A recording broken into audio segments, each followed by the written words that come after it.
Hello, good evening again. This is your daily recap Africa, where we bring you on a daily basis news from within the continent and also outside the continent, news that impact Africa. Now, for tonight, I bring you three topics. The first one is an Indian national who is caught in Zambia while trying to smuggle out millions of dollars in cash and also gold pieces. The second one is Turkey's presence in the continent is increasing its soft power. Now it has actually sent physically an army, a Turkish national army or troops in Somalia. Why are they there? That's also something that we're going to look at. The third one is slowly but surely the African Continental Free Trade Area is going operational.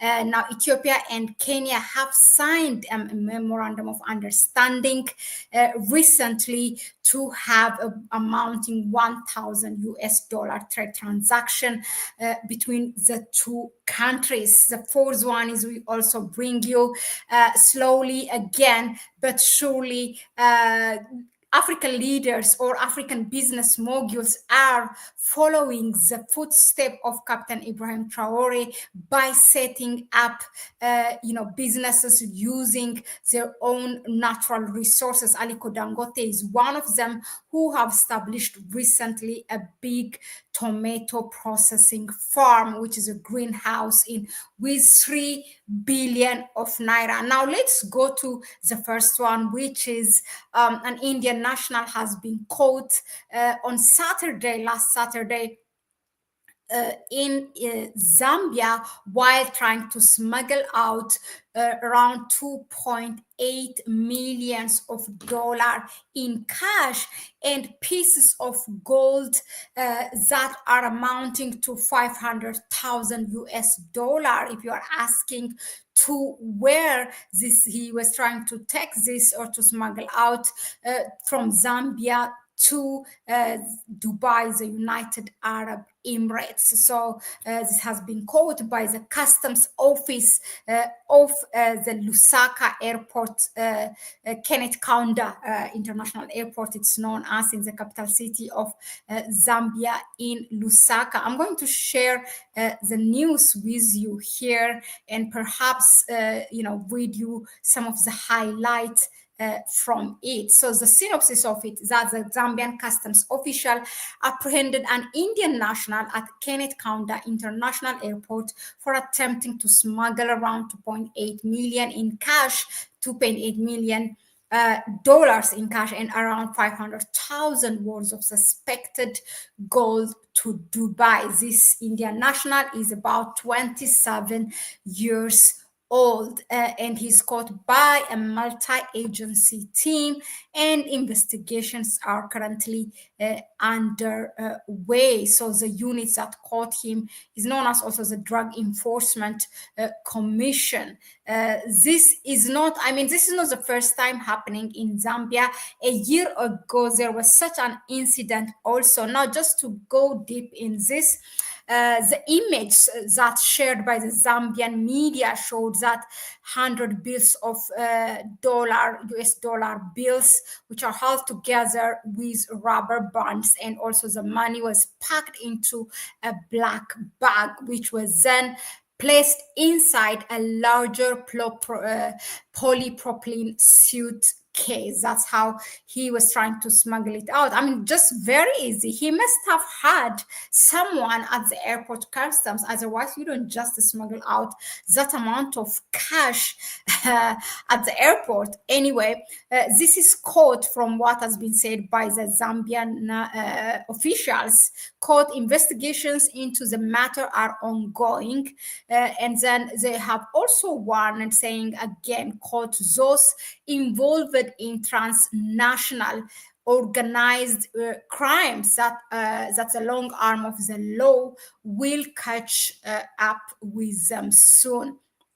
Zambia, as you know, has an abundant amount of minerals, including copper and gold. I mean, Zambia has, to be specific, there's copper and cobalt. As you all know, cobalt is this resource that is used to make now the electric, the new industry like EVs, in the world, to produce electric vehicles, to produce their batteries, and also you have as well, for mobile. For mobile and other products, of the digital world as well. In terms of mineral, Zambia has also gold and silver as well. There are gemstones like emerald, turmal, aquamarine, and others. There is also coal and industrial minerals that are found in Zambia. So why I said this is not the first time, because I remember there was an incident. Was it in 2023? Or 2024, if I'm not mistaken. I'm going to find out that for you right now. And just read for you how, because I really doubted if this law, that now have held this man, will be serious and continue investigation against this Indian national. Because I remember, just give me a second, I'm going to fix this.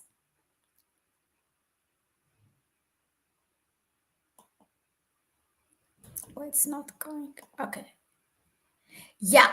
Let me just find out that news. Look, was it in 2023 to be? Yeah, it was in 2023 in September. So yeah, so it's a year and a half ago, perhaps.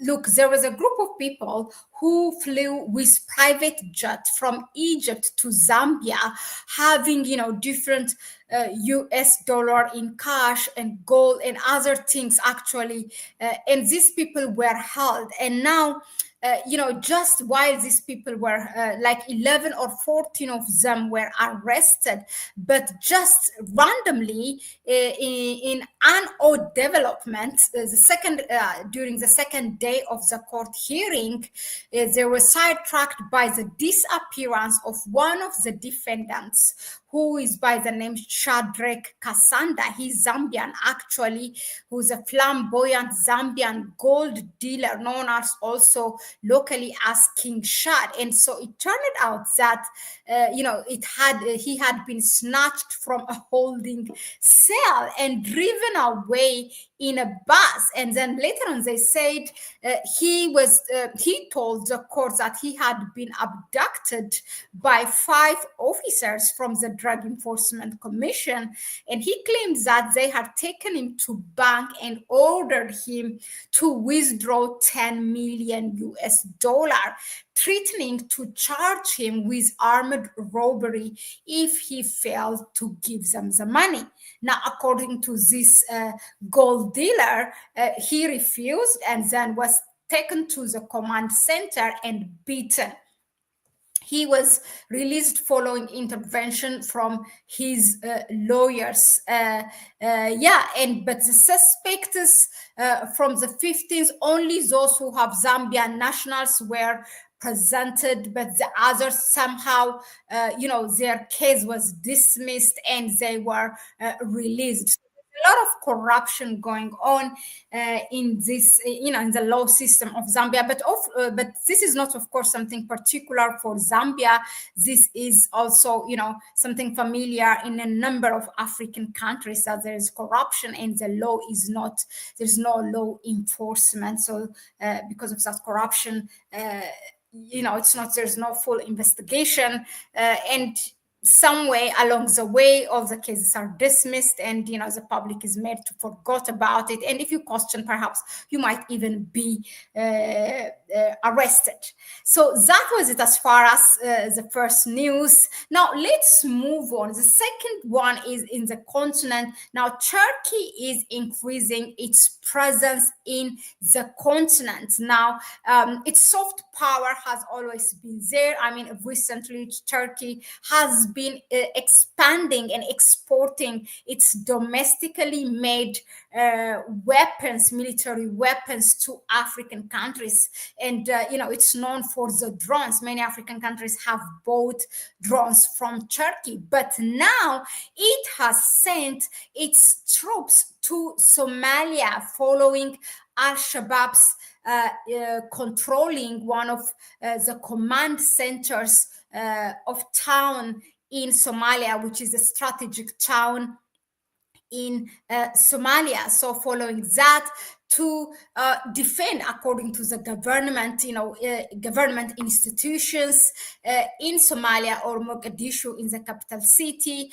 And according to, again, the news that's coming from the Turkish government, they are there by the invitation of the Somali president, Sheikh Hussein or Sheikh Hassan. But I mean, regardless of that, we all know that Somalia and Turkey has entered two major agreements. One of them is in the maritime defense system, maritime and defense agreement. And the second major agreement that these two countries have signed is the oil and gas cooperation. The Turkey has also, just like other countries like Japan, US, China, has been summoning African leaders for the Turkey-Africa summit. Recently, following the footsteps of Japan, they have also held it in one of the African countries. Was it in Djibouti? If I'm not mistaken, the meeting was held. So so the 500 troops of Turkey troops now have landed with 2 aircrafts in Mogadishu, and this is out of the aim 2,500 total Turkish troops that they have agreed. So the 2 aircrafts have landed not only with this personnel, but also with weapons that are, supposedly are going to be used in the fight against Al-Shabaab for the Somali government. The Somali government, the Sheikh Hassan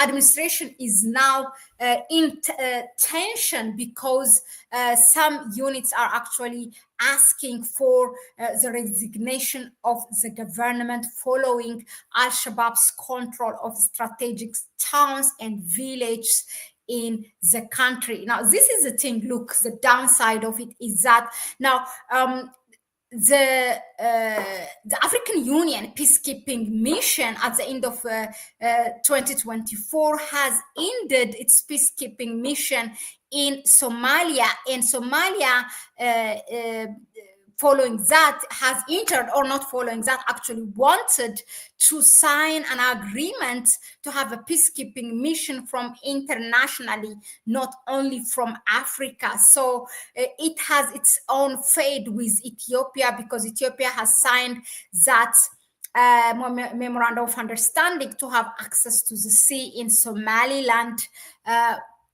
which Somalia still thinks that Somaliland is under Somalia.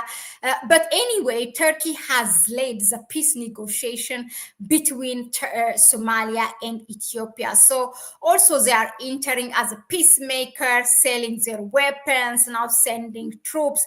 The first time Turkey has intervened militarily in the continent is in Libya. So this is the second time. But as a peacekeeping mission of the UN, they have about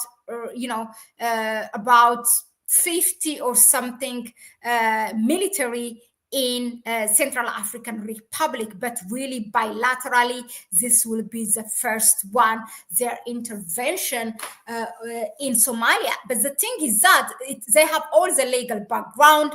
They are there with by the invitation of the Somali government, and they have signed this big deal, maritime and defense agreement, and also the oil and gas cooperation. Now, according to the news, it's not only, I mean, the Turkeys, this troop will be cautious that they are not to be entangled between this protracted conflict in Somalia between the Somali government and Al-Shabaab, and they will be there to cautiously also guard their business. They are into now oil and gas cooperation. They are given around, I think, 4 blocks or something from this untapped billions of barrels per day. The amount of that gas Somalia has is it amounts, according to researchers, that around billions of barrels per day. So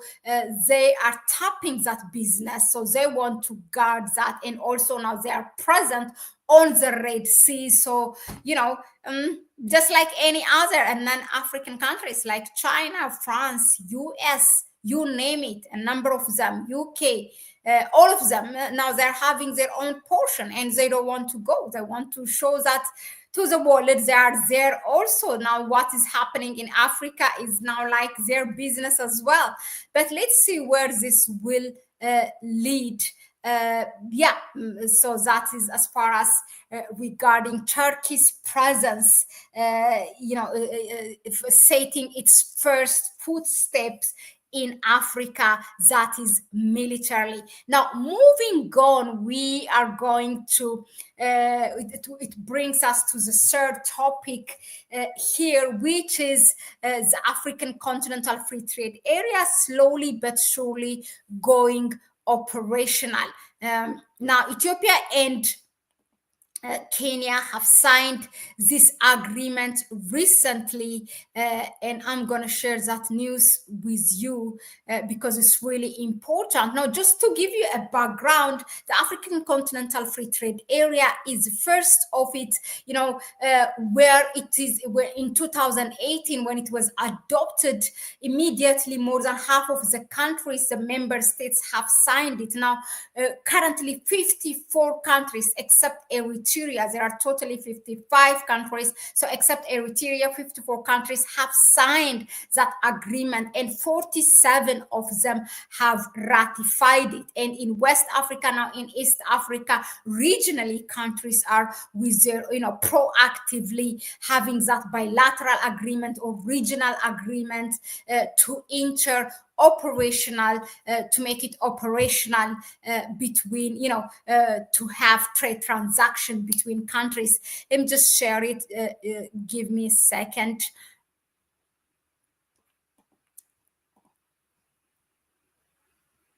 Yeah, so this is it.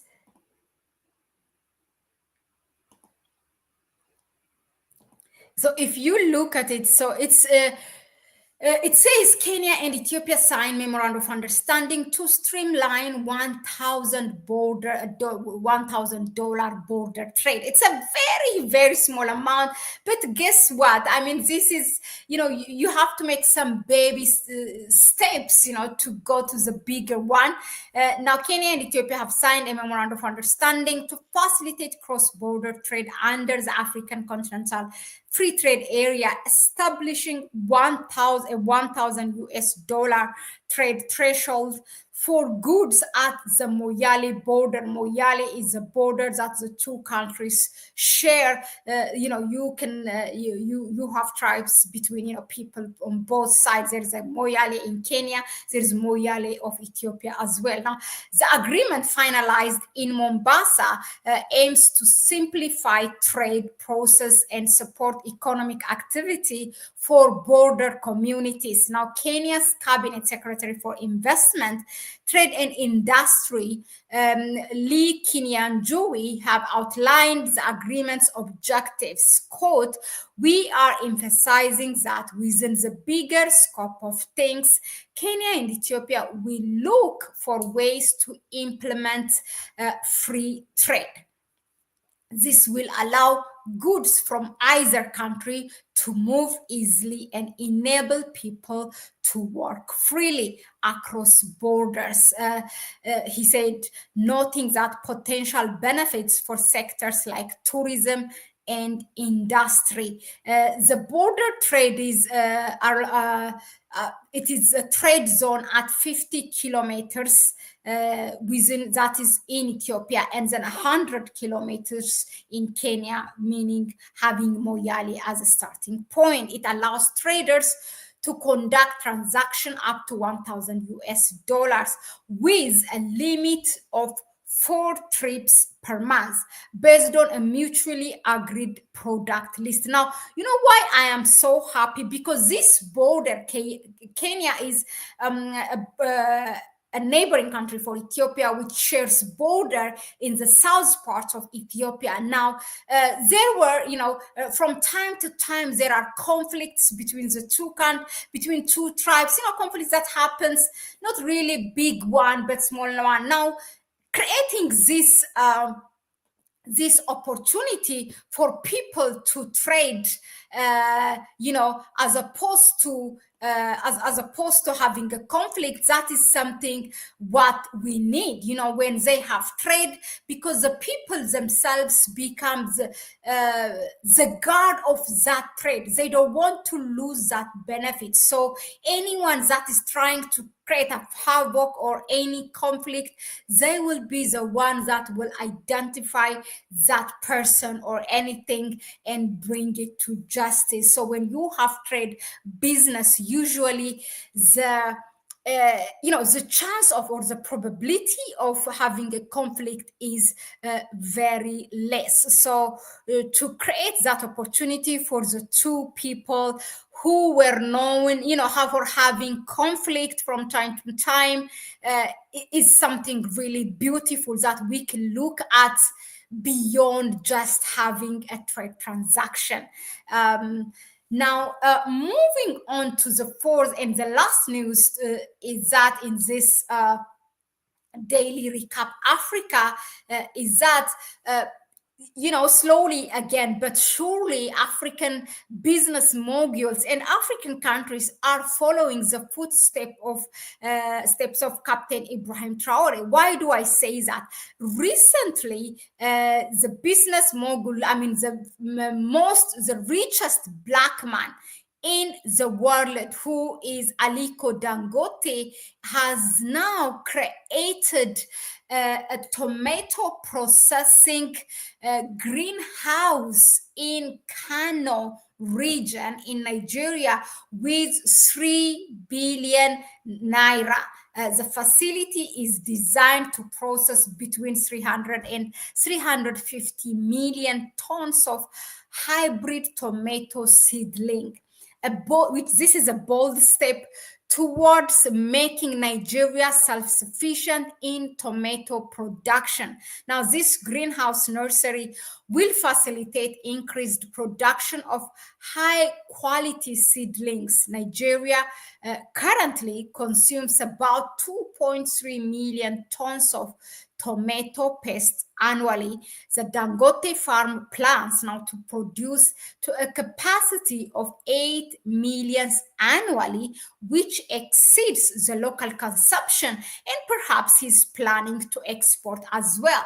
Now, why do I say that these business moguls or African leaders or countries are following the footsteps of Captain Ibrahim Traore? Because we all know that in 2024, towards the end of the year, Captain Ibrahim Traore have opened 3 tomato processing factories in the country. One of them, the first one in July, then in November, and then after 15 days, again, the third one in different towns of in Burkina Faso. So because he saw that millions of tomato pests are being imported to Burkina Faso, first of all, taking all that foreign currency while the country have its own tomato and can process that tomato and make it tomato paste and sell it also locally, and also even export it to neighboring countries. And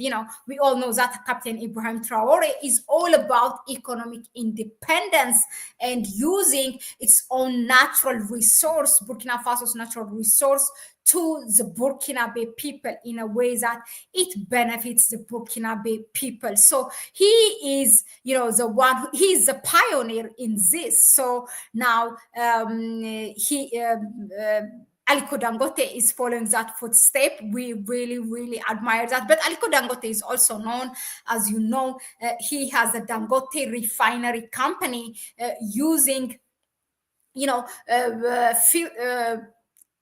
refining the crude oil of Nigeria. He has gone through a lot because Nigeria has denied, the government has denied him the crude oil, in which it's a natural resource of Nigeria, and it's to the benefit of Nigerian people. Now he is breaking, on a breaking record of selling on a lower price to the Nigerian people. Now he is turning to the agriculture, which is really, really well done to Aliko Dangote. Hopefully, he will also continue in various sectors and set that that example for other African business people to look at within themselves, within their country, and be using their own natural resource first and foremost, to satisfy the local consumption, so that saving the country from the number of foreign currencies that it is